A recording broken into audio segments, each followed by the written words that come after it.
What's up, gamers? So today we're going to be titrating butanoic acid and KOH, which is a weak acid and a strong base.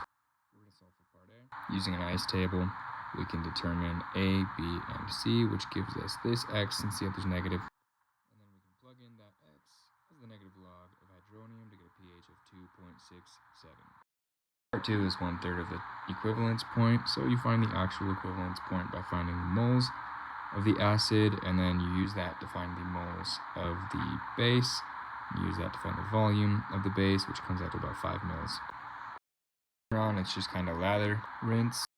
Because of how many steps there are, I'm probably only going to show this process once, but then you use the Henderson-Hasselbalch equation to solve for the pH at 1/3 of the equivalence point. You do so by basically using the moles instead of the molarity, because the volume is changing at the same rate.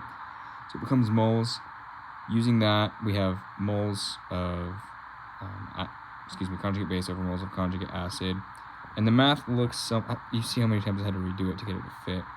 It looks something like that. It's 1/3 times the initial over the initial minus that 1/3 that's been transformed.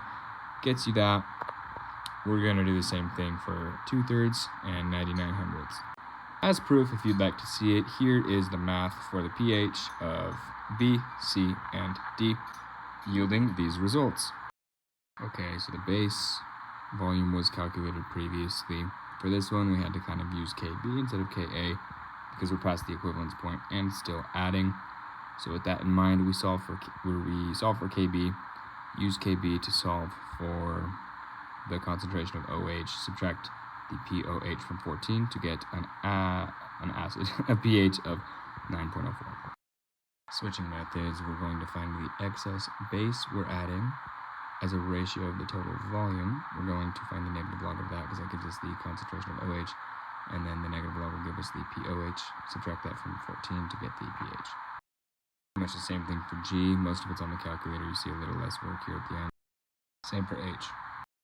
Okay, I cleaned up just a tidge for you. There's the answers. Volume on the left, pH on the right, initial up top.